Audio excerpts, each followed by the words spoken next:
함께 은혜 받을 하나님의 말씀 히브리서 3장 1절 봉독합니다. 그러므로 함께 하늘의 부르심을 받은 거룩한 형제들아, 우리가 믿는 도리의 사도이시며 대제사장이신 예수를 깊이 생각하라. 아멘.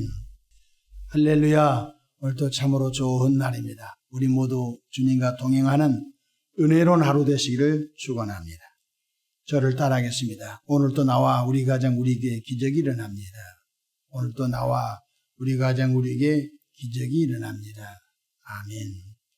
저는 본문 말씀을 통하여 대제사장이신 예수를 깊이 생각하라, 이런 제목으로 함께 은혜를 받고자 합니다.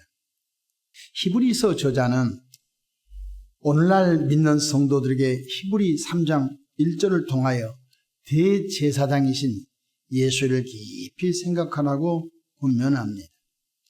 세상의 염려와 문제로 사로잡혀 살기 쉬운 우리에게 보혜사 성령 하나님께서는 늘 예수님을 바라보라고 말씀하십니다. 우리의 시선이 예수님께 고정되고 우리의 시선이 예수님께 집중되면 그 인생은 방황하거나 좌로우로 치우치지 않습니다. 특별히 예수님은 우리의 대제사장이 되셔서 하나님과 죄인 사이를 영원히 연결해 주는 중보자이십니다. 첫째로 구약시대 대제사장의 역할은 하나님과 이스라엘 백성들 사이를 중보하는 중보자였습니다. 대제사장은 아무나 된 것이 아니라 아론의 자손 가운데 대제사장이 나왔습니다. 성경을 읽다 보면 아론의 반차라는 말이 나옵니다. 그것은 아론의 자손 중에 대제사장이 나온다는 것이죠. 구약시대 이스라엘 백성들은 죄로 인하여 하나님 앞에 직접 나갈 수 없었기에 대제사장이 대신 하나님 앞에 나가 용서를 구했습니다. 그러니까 우리가 구약시대에 산다고 가정한다면 우리가 하나님 앞에 나갈 수가 없었어요. 근데 아론의 자손 가운데 한 사람이 대제사장이 되고 그 대제사장이 매일마다 나간 것이 아니라 1년에 딱 한 번 나가서 백성들의 죄를 위하여 짐승을 잡아 그 핏사발을 지성소 속죄소에 부음으로 인하여 백성들의 죄를 용서받는 것입니다. 이 역할이 바로 대제사장의 역할이 되겠습니다. 대제사장은 백성의 죄를 위하여 제사를 드렸고 1년에 한 번, 이걸 보고 대속죄일이라고 합니다. 1년에 딱 한 번 대속죄일에 지성소에 들어가 속죄의 피를 뿌렸습니다. 대제사장은 앞에 바로 12개의 흉패가 있습니다.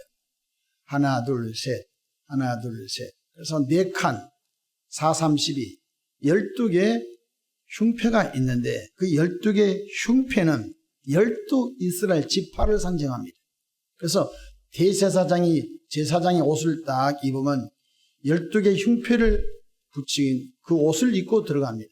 그 말은 비록 대제사장은 혼자 들어갔지만은 12지파를 대표해서 들어갔으니 이 말은 이스라엘 백성 전체가 들어갔다는 것과 똑같은 것입니다. 그러나 구약의 대제사장도 인간이었고 죄인이었습니다. 그래서 대제사장이 자신의 죄 용서받지 못한 가운데 지성소에 들어가면 급살맞아 죽습니다. 그래서 대제사장의 옷에는 방울이 달려 있습니다. 달랑달랑. 그래서 대제사장은 먼저 자기의 죄를 위하여 제사를 드린 것입니다. 만약에 대제사장이 자기의 죄를 위하여 제사를 드리는데 흠없는 짐승을 드리지 않고 대충 드리면요, 죄 용서를 받지 못한 가운데 겁없이 이스라엘 민족을 대표하여 지성소 들어가면요 죽는 거예요. 그 지성소 안에서 딸랑딸랑 방울소리가 나지면 대제사장이 급살맞아 죽은 줄 알고 갈고리로 그 시체를 지성소 휘장에 갈고리를 넣어가지고 그 시체를 끄집어냈어요. 그러면 백성들이 슬피 울었어요. 그래서 백성들이 대제사장이 지성소에가 속죄소에 피를 뿌리고 대제사장이 살아나면은 백성들이 너무너무 춤추고 기뻐했어요. 이것이 바로 속죄일에 향한 기쁨의 역사였던 것입니다. 어린아이가 깊은 강을 건너야 하는데 스스로 건널 수가 없습니다. 그때 아버지가 아이를 품에 안고 강을 건넙니다. 아이는 자신의 힘으로 강을 건넌 것이 아니라 아버지 품 안에 있었기 때문에 아버지 힘으로 아이는 강을 건넌 것입니다. 구약시대의 대제사장은 죄인들이 하나님 앞에 나갈 수 있도록 돕는 그림자와 같은 역할을 했던 것입니다. 우리가 가끔 이런 단어를 씁니다. 구약시대는 바로 예수님을 예표합니다. 예표 혹은 그림자. 그림자가 있는 것은 실체가 있다는 것이죠. 그러니까 장차 완전하신 대제사장 예수님이 오시기 전에 구약에는 아론의 자손 가운데 한 사람이 대제사장 됐는데 그 구약의 대제사장은 장차 완전한 대제사장을 설명하는 그림자라고도 하기도 하고 예표라고 하는 것입니다. 그래서 레위기서 16장 34절에는 이는 너희가 영원히 지킬 규례라. 이스라엘 자손의 모든 죄를 위하여 1년에 한 번 속죄할 것이니 대속죄일입니다. 아론이 여호와께서 모세에게 명령하신 대로 행하니라. 대제사장은 아론의 자손 가운데 한 사람이 나온 것입니다. 히브리서 5장 1절에는 대제사장마다 사람 가운데 택한 자이므로 하나님께 속한 일에 사람을 위하여 예물과 속죄하는 제사를 드리게 하나니라고 말씀해 주셨습니다. 구약의 모든 제사와 대제사장의 제도는 장차 오실 완전한 예수 그리스도를 가르치는 그림자에 불과하는 것입니다. 왜 우리가 구약을 배우죠? 구약은 신약의 그림자인 것입니다. 그래서 히브리서 10장 1절에 잘 나와 있습니다. 히브리서 10장 1절에 율법은 장차 올 좋은 일의 그림자일 뿐이요. 율법은 복음의 그림자라는 것입니다. 참 형상이 아니므로 해마다 늘 드리는 같은 제사로는 나오는 자들을 언제나 온전하게 할 수 없느니라. 올해 속죄일에 핏사발을 들고 지성소에 들어가 내년에 또 해야 된 것입니다. 또 2년 후에 속죄일에 또 해야 된 것입니다.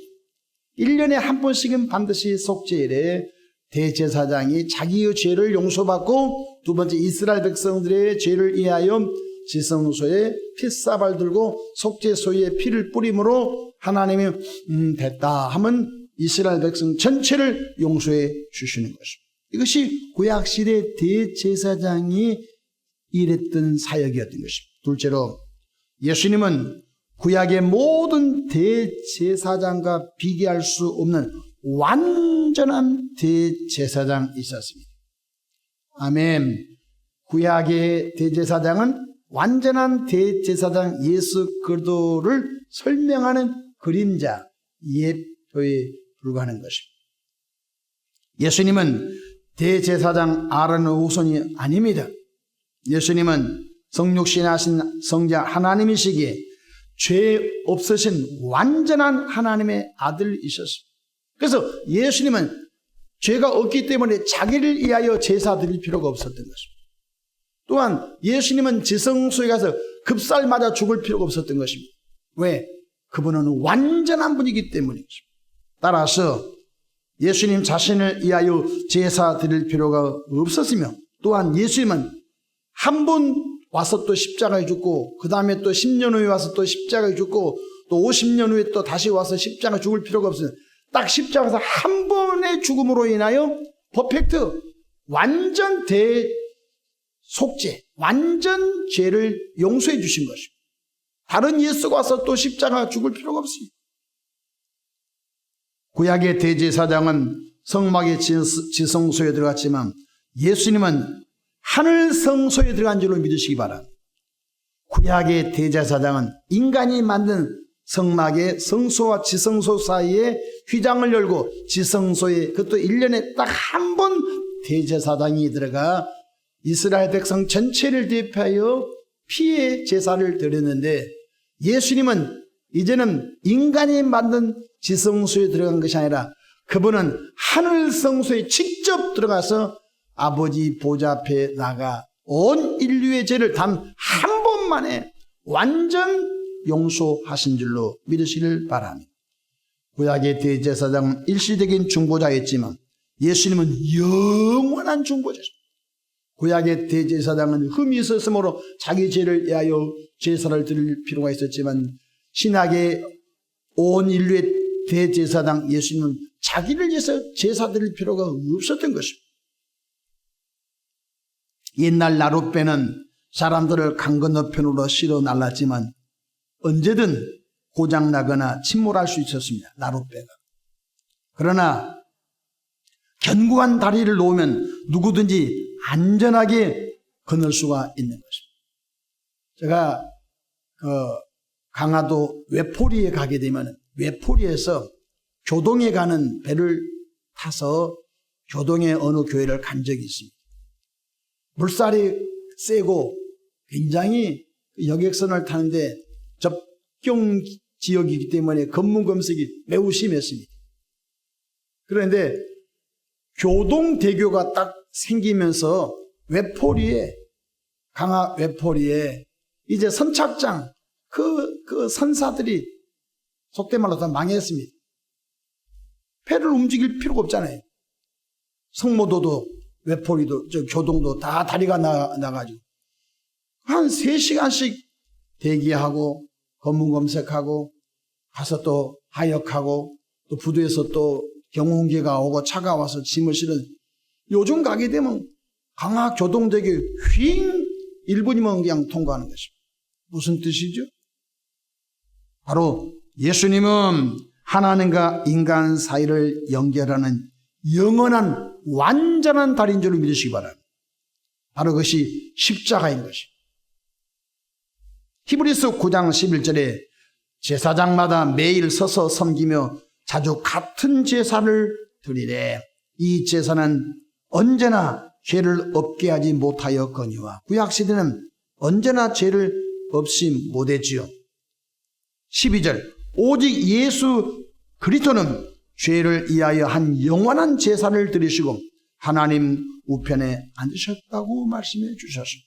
디모데전서 2장 5절에는 저 정확하게 말씀해 주고 있습니다. 디모데전서 2장 5절 하나님은 한 분이시여 또 하나님과 사람 사이의 중보자도 한 분이시니 곧 사람이신 그도 예수라 말씀해 주십니다. 하나님과 사람 사이의 중보자도 한 분이요. 바로 이분이 바로 우리 주 예수 그리스도이신 것입니다. 예수님은 모든 시대와 모든 민족을 위한 완전한 대제사장이십니다. 그분 외에 하나님 앞에 나갈 다른 길이 없습니다. 왜냐하면 예수님께서 십자가에서 온 인류를 위하여 속죄한 그 속죄의 보혈로 인하여 죄사함 받고 의로우신 하나님 앞에 당당하게 나갈 수 있는 것 깨닫기를 바랍니다. 우리에게 108번뇌 해란 말도 없었고 3000배 해란 말도 없습니다. 너 죄 때문에 공양미를 만섬 드리는 적도 없습니다. 예수님을 통하여 죄사함을 받고 하나님 앞에 나갈 수 있는 영적인 고속도로가 확 열린 걸 깨닫기 바랍니다.